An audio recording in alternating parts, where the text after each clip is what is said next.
Olá, meus caros, estamos de volta para mais uma aula de cálculo diferencial integral 1. Então, nós vamos hoje dar continuidade ao assunto da aula anterior, que era o conceito de limite. Tá? Então, hoje a gente vai explorar um pouquinho mais o que nós vimos na aula passada e depois também vamos ver algumas propriedades do limite que nos facilitam os cálculos que vão aparecer daqui em diante. Ok? Então vamos lá. Então essa aula de hoje está baseada no slide 8, na aula 8, na notação antiga, tá? Limites e continuidade. Então é a parte 2. A gente ainda vai ter mais uma parte 3, posteriormente. Então, antes de continuar a falar sobre propriedades do limite, convém fazer alguns exemplos no caso em que o limite não existe aqui, ó. Antes de continuarmos no cálculo de limites, vamos explorar um pouco mais os casos em que o limite não existe, tá? A gente já viu um pouco isso no exemplo 4 da aula anterior, tá? Funções que o limite não existia, tá? Vamos explorar um pouco mais isso, alguns exemplos. Por exemplo, se nós pegarmos essa função aqui, ó, f de x, 1 sobre x. O domínio dela é o conjunto dos números reais, tirando zero, né? Porque você não pode botar zero no denominador. Ok? Então, o gráfico é assim, ó. Tá aqui, ó. Vai subindo, subindo, subindo, subindo. Quando o x vai se aproximando de zero, você vai dividir 1 por um número muito pequenininho, significa que essa fração vai ficar muito grande. Então, quando o x tende para zero por aqui, ó, o valor de f de x tende para mais infinito. Tá? Como essa função é par, né? Se você trocar o x por menos x, não muda isso aqui. Então, o lado de cá é a mesma coisa. Tá? Então, o limite não existe. Por quê? Por que não existe? Porque na definição, um limite existe quando existe um número L para o qual f de x se aproxima quando x tende para x0. No caso aqui seria x para x tendendo para zero. Tá? Então, esse limite aqui não existe. Mas a gente escreve que ele é mais infinito, observa, infinito não é número, tá? É simplesmente um símbolo que diz que isso cresce indefinidamente. Ok? Então a gente escreve assim, mas o limite não existe, porque não é número. Então é uma maneira de representar esse comportamento assintótico que vai para infinito. Ok? Muito bem. Então, como essa função é par, a gente vê pelo gráfico, né? Olha aqui, ó, ela é simétrica em relação a este x. Então, você tem, tanto pelo lado esquerdo, ó, limite lateral pela esquerda, quanto o limite lateral pela direita, vai dar mais infinito. Tá? Mas o limite não existe. Agora, a gente podia ver também, por exemplo, se trocasse o x2 por x3, aí essa função é ímpar, né? Porque se você trocar o x por menos x, o x ao cubo também troca de sinal. Então, a gente tem que, pela direita, o limite vai para mais infinito, né? Porque esse número aqui é sempre positivo, pequenininho, então a fração é positiva grande. E quando o x tende para a esquerda, o x negativo pequenininho, isso aqui também é muito pequenininho, a fração é muito grande, mas com sinal de menos, então fica menos infinito. Em ambos os casos, tanto nesse caso que é igual e nesse caso que é diferente, o limite não existe. Tá? A gente fala que é mais infinito, mas não existe. Tá ok? Então, podem aparecer situações desse tipo aqui, ó. Por exemplo, essa função aqui, ó. Essa função está definida em todos os pontos reais. Por quê? Para x maior que zero, ela vale o que nós tínhamos no caso anterior. Então está aqui o gráfico, ó, subindo assim. Agora, do lado esquerdo, incluindo zero, ela é uma parábola, x2 sobre 2. Então ela está assim, ó. Aqui, eu botei uma bolinha aqui para dizer que nesse ponto aqui ela está definida. Tá? Então o que a gente vê? O limite lateral à direita, quando o x tende para zero pelo lado direito, é mais infinito, porque nós já vimos no exemplo anterior, essa função ela cresce indefinidamente. Agora, pelo lado esquerdo, quando o x tende a zero pelo lado esquerdo, pela esquerda aqui, ó, x 0 menos, a função vai para zero, né? Porque, claro, 0 sobre 2 é zero. Tá? Então, o limite não existe. Embora o limite da esquerda, o limite lateral esquerdo exista, mas o limite não existe, porque pelo outro lado não dá a mesma coisa. Tá? Então, a gente vê o seguinte, para que um limite exista, primeiro, você tem que ter, tanto pela direita quanto pela esquerda, o resultado seja um número real. Se você não tiver número real, ou se você tiver um número real, como esse aqui, ó, 0 por um lado, mas não é pelo outro, então o limite não existe. Certo? Muito bem. Então, esses são os casos assim que você tem limites laterais podendo valer alguma coisa ou que vai para infinito. Mas há situações mais complicadas que a gente vai exemplificar agora aqui, nesse caso aqui, ó. Vamos mostrar essa função, f de x seno de, não é x, é seno de 1 sobre x, ok? Então essa função está composta, né? Eu estou pegando x, estou transformando em 1 sobre x, e o resultado disso eu calculo o seno. Seno é uma função trigonométrica normal, né? Nós já vimos isso mais atrás, né? Vocês viram a função seno no colégio, né? O gráfico dela, aquela onda assim, ó. Então, mas aqui não é o seno de x, é o seno de 1 sobre x. Então, é uma composta. E a gente quer saber o que acontece quando o x tende para zero pela direita ou o x tende para zero pela esquerda. Já dá para ver que essa função ela é ímpar, né? Porque se você pegar o x e trocar por menos x, isso aqui vai ficar menos 1 sobre x, e a gente sabe que o seno de menos x é menos seno de x. Se vocês lembrarem lá do círculo trigonométrico, a gente vai voltar a recordar essas coisas, mas vamos lembrar também coisas do colégio, né? Então, seno é uma função ímpar. Então, se eu vejo o que está acontecendo pelo lado direito, eu imediatamente vejo o que está acontecendo pelo lado esquerdo, porque eu sei que ela é ímpar. Tá? Então, vamos responder essa pergunta, vamos analisar o gráfico dessa função. Então, vamos lá. Olha só. Bom, primeiro, é o que eu falei, né? A função f, ela é a composta da g com h. Por quê? Se você pegar o número x, a função h inverte x. E aí, depois que você tem esse valor 1 sobre x, você calcula o seno dele. Então, seno de 1 sobre x é g bola f, g bola h. Ok? Então, vamos analisar x tendendo a zero pelo lado direito. O que a gente sabe? A gente sabe o seguinte, o seno de um número é zero se esse número é um múltiplo de π. Tá? Então, se eu inverter, se eu pegar agora isso aqui como x, o f desse número aqui é o seno do inverso dele, vai dar o seno de dnπ, que é igual a zero. Então nós temos π, 2π, 3π, 4π, 5π, para dar zero. Mas na realidade, o número que eu estou pegando é esse aqui, ó. Esse é o meu x, tá? Eu podia ter mudado a letra, né? Podia ter colocado um y aqui, ó. Então você vai ter, esse vai ser o x. F desse x é o seno do inverso desse x, que está aqui, ó. É sempre zero. Agora, quando é que é 1? A gente sabe que o seno é 1, seno de alguma coisa, de um ângulo é 1, se esse ângulo for π sobre 2 mais π sobre 2, ou π sobre 2 mais 2π, ou π sobre 2 mais 4π, né, dando voltas completas. Né? Então, eu vou pegar a variável dessa função inverso desse número. F desse número aqui é o seno do inverso dele, que está aqui. E a gente já viu que esses números aqui, para esses números aqui, o seno é sempre 1. Tá? Representei por x aqui, mas eu quero ver esse número aqui. Ó. F desse número aqui é o seno do inverso dele. E o seno desse número aqui, ó, esse, dá 1. A mesma coisa você faz agora para o menos 1. Tá? Se você pegar menos π sobre 2, ou então menos π sobre 2 e dar uma volta completa. Mais 2π, menos π sobre 2, você vai dando voltas completas, sempre caindo na parte de baixo do seno, então você tem sempre menos 1. Tá? Então, se eu pegar esse x aqui, o f dele é o seno do inverso dele, vai dar menos 1. Ora, então você vê o seguinte, olha o que nós temos. Quando o n tende para infinito, o denominador está tendendo para zero. O denominador está tendendo para infinito, então a fração tende para zero. Aqui também, ó, quando o n cresce, você vai ter números cada vez maiores, e o inverso dele, né, 2 dividido por um número muito grande, vai tender para zero. Todos esses números aqui tendem para zero. Mas então, em todos esses aqui a função vale zero, em todos esses aqui a função vale 1, em todos esses aqui a função vale menos 1. Então o que está acontecendo? Você tem números tendendo a zero, esse, né? O número está decrescendo. Esse, depois desse, depois você pega n mais 1, você vai crescendo assim, e você tem valores que vão alternando entre 0, 1 e menos 1. Então, para ficar claro, eu vou fazer uma figurinha aqui para vocês. Olha só. Se eu pegar o x dessa forma, ó, eu sei que a função, nós já vimos, né? A função é 0. Então, eu vou botar os pontos do gráfico aqui. Ó.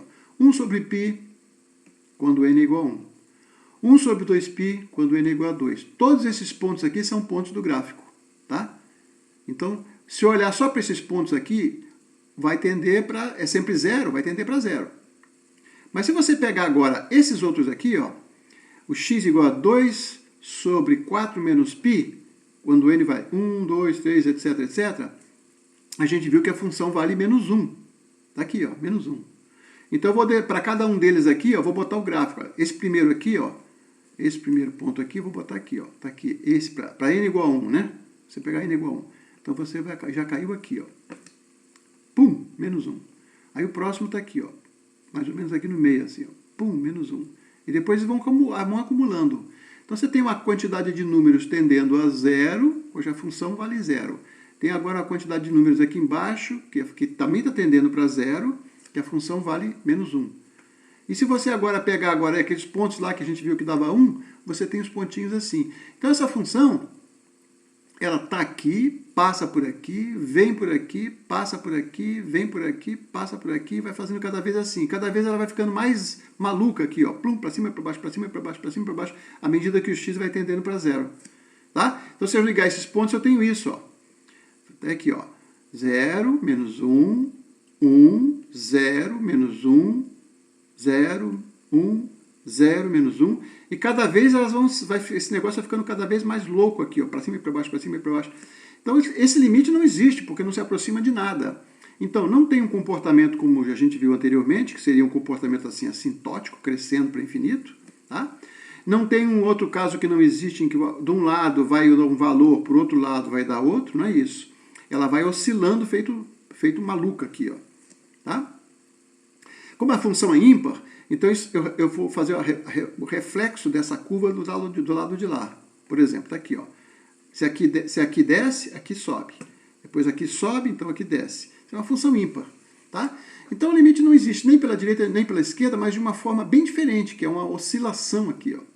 Tá? A gente, quando caracteriza as descontinuidades, a gente diz que tem as descontinuidades de primeira espécie, isso é quando os limites laterais existem. E esse aqui é um do tipo de segunda espécie, que os limites laterais não existem assim, oscilando. Tá? Muito bem. Ok, então a gente viu aqui vários exemplos de limites que não existem, né? Vários tipos de formas exemplos de funções cujo limite não existe em um ponto, né? Então agora vamos ver então, vamos anunciar uns teoremas sobre regras para facilitar os cálculos das funções que aparecem, tá? Então aqui, ó, vamos apresentar os teoremas que descrevem propriedades dos limites que facilitam o cálculo, né, de limites. Podemos dividi-los em categorias envolvendo. Então, os primeiros resultados vão ser o que eu chamo de operações algébricas como funções. Soma, subtração, divisão, multiplicação. Depois tem a composta de funções, né? Goff e Fogg, como a gente já viu. Depois tem um outro teorema que a gente vai deixar para a próxima aula, que é o teorema do confronto entre funções. Então, isso aqui são resultados que nos permitem calcular limites simplificando, de alguma forma, as expressões. Com um limite muito complicado, a gente pode decompor. Então, vamos ver. Começar com essas operações algébricas. Então, olha aqui, ó. Propriedades dos limites, operações algébricas. Então, quais são as operações algébricas? São soma, subtração, multiplicação e divisão. Então, o teorema é assim, ó. Se você tem duas funções definidas num conjunto, né? Um intervalo, por exemplo, tá? F e G estão definidas no mesmo conjunto, tomando valores reais. E a gente sabe que, por hipótese, o limite de f de x, quando x tende para x0, é um número alfa. Tá? Esse número aqui é um número real. E o limite de g é beta. Tá? Para o mesmo ponto. Então, o limite da soma é a soma dos limites. O limite da diferença é a diferença dos limites. O limite do produto é o produto dos limites. E o limite do quociente é o quociente dos limites. Mas é claro que aqui só vale essa fórmula aqui se o beta for diferente de zero, né? Porque senão zero no denominador. Né?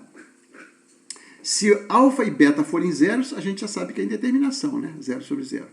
Mas se o alfa for um número e o beta for infinito, aí isso vai dar zero. Né? O número muito grande aqui, o denominador muito grande, a fração muito pequena. Ok? Então, A demonstração desses resultados aqui, ela segue diretamente daquela definição que a gente falou que vai demonstrar eventualmente na sala de aula, tá? Porque para a gente não ficar em detalhes, digamos, mais técnicos aqui nessas aulas, as videoaulas, tá? Aqui a coisa vai ser um pouco mais esquemática. Mas então fica muito fácil, né? Para a gente usar. Ok? Então vamos fazer um exemplo. Por exemplo, eu quero calcular esse limite aqui. Ó. Parece uma coisa muito complicada, né? Parece. Mas eu posso interpretar essa expressão aqui como o seguinte. Ó. Tem um polinômio do segundo grau aqui, que eu vou chamar de uma função f. Tem um polinômio do terceiro grau aqui, que eu vou chamar de função g. E tem aqui uma função h. Todas são polinômios. Então, olha só. Se eu souber calcular o limite dessa, então o limite do numerador é o limite de um produto, dessa vezes essa. Então, se eu calcular o limite aqui e calcular o limite aqui, eu multiplico. E depois o resultado do denominador, faço a mesma coisa. Então, eu estou usando, olha o que eu estou fazendo. Eu estou usando esta regra aqui, quando f e o g são, respectivamente, isso tudo aqui é o f, isso tudo aqui é o g. Então, vai dar o limite de cima dividido pelo limite de baixo, se existirem. Agora, para calcular aqui em cima, tem um produto de função. Tem esse polinômio com esse polinômio. Eu vou usar esse aqui. No numerador, eu vou usar esse. Então, eu calculo o limite da primeira vezes a segunda. Vou calcular esse limite e vou calcular esse limite. Posso fazer isso separadamente, depois eu coloco o resultado. Veja como fica. Ó, tá aqui, ó. Então, g de x é um polinômio assim, tá? Tá aqui, ó, esse. H de x é esse aqui e K de x é esse aqui. Certo? Muito bem. Vamos olhar separadamente. Essa função é polinomial, né? Na realidade, é uma soma de funções. Então, eu vou calcular o limite desse usando a propriedade da soma e da diferença. Quando x tende para 2, tá? A gente quer calcular o limite no 2 aqui, ó, no 2. Quando x tende para 2, x ao quadrado tende para 4. E aqui você vai ter 2 vezes 2, que vai dar menos 4. Tá? E aqui 5 não muda, é constante. Então, o limite da soma é a soma dos limites, limite da diferença, diferença dos limites. Então, eu vou colocar aqui 4 aqui, que é esse, 4 aqui, que é esse, cancela, 5, sobrou 5. Faça a mesma coisa para esse. Ó. 2 ao cubo é 8. 2 vezes 3, 6. Mais 1. Então, está aqui, ó, 15.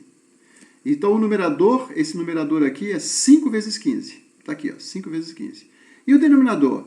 O denominador é x elevado a 5 mais 10. Tá? Então, quando aqui, x tende para 2, você vai ter 2 à quinta. 2 à quinta é 32. Somando com 10, 42. Então, o denominador é 42. Então, você multiplica esse limite do produto, é o produto dos limites, você calcula, então a resposta está aqui, ó, 75 sobre 42. Tá? Então, uma expressão muito complicada, você pode ir desmembrando, olhando as operações, o que aparece. Né? Tem produtos, tem frações, tem somas, e assim são as regras algébricas do limite.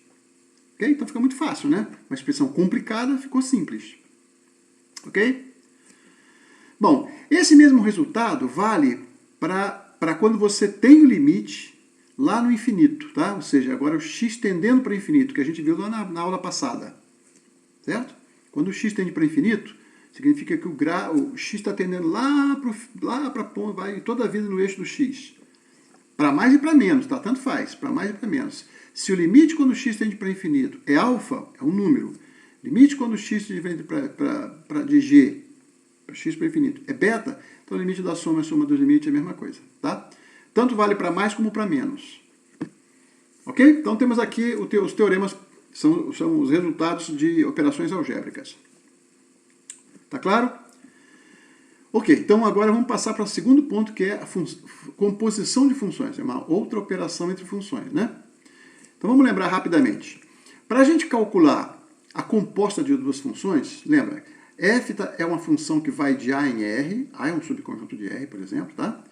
E G é um conjunto que vai de B em R, são conjuntos diferentes. Tá? Aqui pode ser, por exemplo, o intervalo 0, 1, aqui pode ser o intervalo 5, 6. Não importa.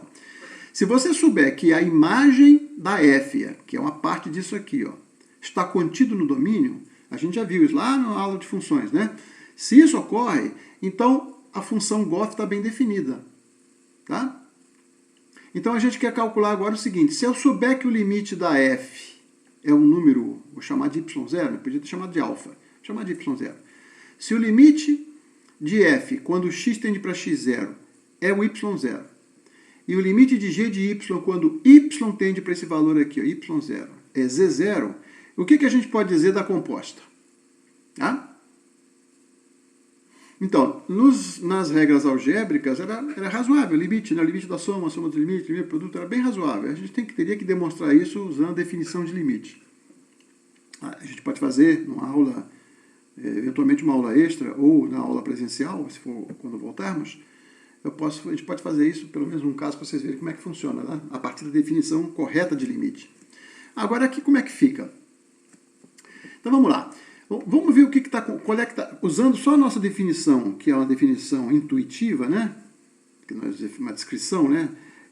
Quando o x está se aproximando desse valor, o f de x está se aproximando desse valor. É isso que a gente está usando, né? A partir da intuição. Vamos ver o que está acontecendo. Ó. X tendendo para x0, por hipótese, o y, né, que é o f de x, está tendendo para y0. Bom, então se o x está pertinho do x0, o y vai estar pertinho do y0. Porque, por hipótese, a função, o limite de f de x é o y0. Agora, se você tem que o y está se aproximando do y0, por hipótese, o g de y, que eu vou chamar de z, está se aproximando do z0. Isso é a nossa hipótese aqui atrás, ó. Tá? Suponhamos. Então a gente pode, quando for fazer a composta, a gente vai fazer o seguinte, ó, x está bem próximo do x0, entra na máquina, sai o y, que é próximo do y0. Por quê? Por hipótese da função f. Agora, se esse y está próximo do y0, vai entrar na maquininha e vai sair próximo do z0. Por quê? Porque, por hipótese, o limite dessa máquina aqui, da g, é z0, né? Quando y tende para y0, z tende para z0. Então, olha aqui, a intuição está nos dizendo que se eu juntar as duas, né, pegar essa máquina e colar nessa, eu vou ter a função composta.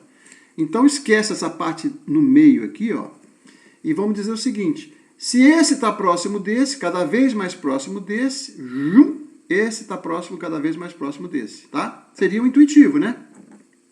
Correto? Então, é isso, ó. X próximo do x0, y... Então, o que se poderia esperar é que o limite de g de fx0 seria igual a esse último aqui, ó. Certo? Concordam comigo? Mas isso é falso. A intuição falha.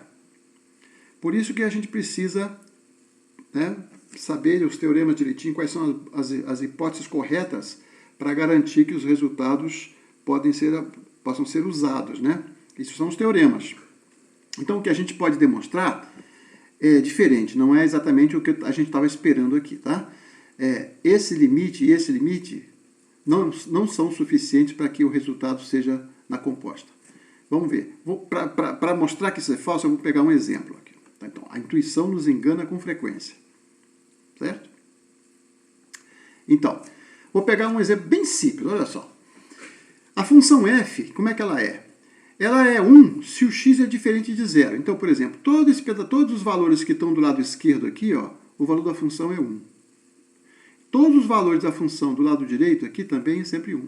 Mas no 0, ó, quando o x é igual a 0, a bolinha pulou aqui para baixo. Qual é o limite dessa função quando o x tende para 0? É 1, né? Olha, o gráfico está... Se você imagina aqui, ó, x vai tendendo para 0, x, a função é sempre 1. Então, o valor do gráfico aqui está se aproximando desse número aqui. Esse número aqui é 1. Só que a função não é contínua, tá? Porque o limite do lado esquerdo é 1, o limite do lado direito é 1, então o limite é 1, mas não é o valor da função. Tudo bem, o limite é 1. Agora vamos pegar a g de y e vou definir assim. Ó. Ela também é 1 enquanto o y for diferente de 1. Está aqui, ó. Aqui todos esses valores que você pagar aqui, inclusive no 0, a função vale 1, vale 1, vale 1. Tá? Do lado direito também. Maior que 1, né? Mas no 1 a função, cai no 0. Então a mesma coisa que está lá, né? Quando você vai fazer o limite. Então esse 0 aqui, ó, é o nosso x0 lá de trás. É esse x0 aqui, ó. X se aproxima de x0. Eu quero fazer o x se aproximar de 0. Tá? E o limite é 1. Esse aqui é o meu y0. Então agora eu vou fazer o y tender para o y0. Olha aqui o y0 aqui, ó. Tá? Ó, x tendendo para y tendendo para y0. Agora eu vou fazer no segundo limite o y tendendo para y0. Só que esse meu y0 é esse aqui, é 1. Tá? Então o y tendendo para y0, o g de y também é 1, porque o gráfico está, a altura dele aqui, ó, sempre 1, sempre 1, sempre 1, do lado esquerdo. Pelo lado direito, sempre 1, sempre 1. O limite é 1, embora a função não seja contínua. Tá? Bom, então agora vamos fazer a composta, vamos ver o que acontece. Se o resultado da intuição fosse correto, esse Z0 aqui, ó, é 1, né? Esse Z0 aqui é 1. Então o limite teria que ser 1. Ou seja, esse limite aqui teria que ser o limite da composta também. Então vamos olhar o que é a composta. Vamos lá. Teria que ser isso aqui, ó. Limite de Goff é isso, né? Teria que ser 1, se a intuição fosse correta. Vamos ver o que é o gráfico da função. Então vamos lá, olha. Se o x, enquanto o x for diferente de 0, o valor de f de x é 1. Então, o g de f de x é o g de 1. Mas o g de 1, olha aqui, o g de 1 é 0. Está aqui. Tá? Então, enquanto o x for diferente de 0, essa função vale 0. Né? Para todos os valores de x, ó, vamos repetir. Todos os valores de x diferentes de 0, o f de x vale 1. Nós vimos, né? Ó, todos diferentes de 0, a função vale 1. Aqui. Tá? Mas então, se você pega agora esses valores de f de x, que são iguais a 1, g de f de x vai ser g de 1. Tá? E o g de 1 é 0. Aqui, ó. G de 1 é 0. Aqui está 1 aqui. Tá? Agora, quando você pega o x igual a 0, que está aquele buraquinho ali, ó, o f de x é 0. Então, g de f de 0 é o quê? É g de 0, né? Porque o f de 0 é 0. E quanto é que vale o g de 0? Olha, o g de 0 vale 1. Certo? Então, essa função ela é 0 em todos os pontos diferentes de 0 e 1 quando o x vale 0, pulando para cima. Então, o gráfico da composta é esse aqui. Agora, qual é o limite, então, dessa função quando o x tende para 0? Tá? Quando o x tende para 0. Aqui a gente quer ver isso. Ó. X tendendo para 0 da Goff. Por aqui seria 1, pela intuição, né? Mas quando o x tende para 0 pelo lado esquerdo, vamos olhar o gráfico aqui, ó. Está tendendo para 0. Lado direito está tendendo para 0. O limite é 0, não é 1. Certo? Não é isso. O certo é esse, para esse exemplo. Então não funciona. Então o limite da composta não é a composta dos limites. Tá? Não é o limite não é o valor que a gente esperava. Tá? Bom. Mas o resultado é o seguinte, tem um teorema. No caso anterior, a gente fez a suposição de que o limite de f de x, quando o x tende para x0, é o y0. E o limite de g de y, quando o y tende para y0, era um número z0. Tá? Bom, mas aí o resultado não deu certo, nós vimos no exemplo. Mas se a função g for contínua no ponto y0, ou seja, se g de y for igual a g de y0, lembra que a gente definiu no final da aula passada a continuidade? O limite existe e é igual ao valor da função no ponto. Então, se isso acontece, então é verdade que o limite da composta é esse valor. Tá? Tá claro? Então, esse resultado aqui também, para demonstrar, a gente tem que usar a definição de limite. Então, a conclusão é a seguinte. A função que você aplica primeiro não precisa ser contínua, basta que o limite exista. Aqui você aplica em seguida, né, que é essa que vem aqui, a Goff. Então, ela precisa ser contínua nesse valor aqui, ó, no y0, que a gente vai calcular aqui. O limite tem que ser o valor da função. Nesse caso, eu posso fazer a composta. Tá? Tá claro? É fácil. Vamos pegar um exemplo. Por exemplo, olha essa função aqui. Ó. Ah, sim, antes de ver o exemplo, observa o que está acontecendo. Ó. O limite de g de f de x é g de y0. Mas quem é o y0? O y0 é o limite de f de x. Então, se a função for contínua, eu posso passar o limite aqui para dentro. Ó. O limite não está do lado de fora? Esquece por enquanto isso aqui. Ó. O limite não está do lado de fora? Quando a função é contínua, eu posso passar o limite para dentro. Ó. Porque esse limite aqui é o y0. Tá? Vamos ver um exemplo. Olha aqui. Ó. Vamos pegar essa função aqui. Eu quero calcular o limite quando x tende para 2 dessa fração elevada à quarta potência. Tá? Parece complicado, né? Mas isso aqui é simples. Por quê? Porque eu tenho a composta aqui, ó. A f de x, essa que está primeiro aqui dentro, é essa fração aqui, ó. Eu pego um x e escrevo essa fração. Tá? O resultado dessa fração eu elevo à quarta potência. Então, estou fazendo uma composta. Tá? Então, isso que está aqui, ó. Eu vou chamar de y, que é o f de x, é isso que está aqui. E a g vai pegar qualquer número e vai botar a potência 4. Certo? Então, quando eu faço a composta, eu estou calculando, ó, o y seria isso aqui. E então vai ser o y a quarta potência. Só que esse y já é o valor da f. Tá? Então, o que diz o teorema? A função g é polinômio, ela é contínua. Tá? E o limite da f aqui dá 0 sobre 0. Mas a gente viu aquele exemplo simples lá da aula passada. Esse 0 sobre 0, a gente simplifica isso aqui, a gente viu que esse limite aqui era fácil de calcular, né? Se simplifica o x menos 2, vai ficar x mais 2, né? X mais 2 vai dar 4, a gente viu na aula passada. Né?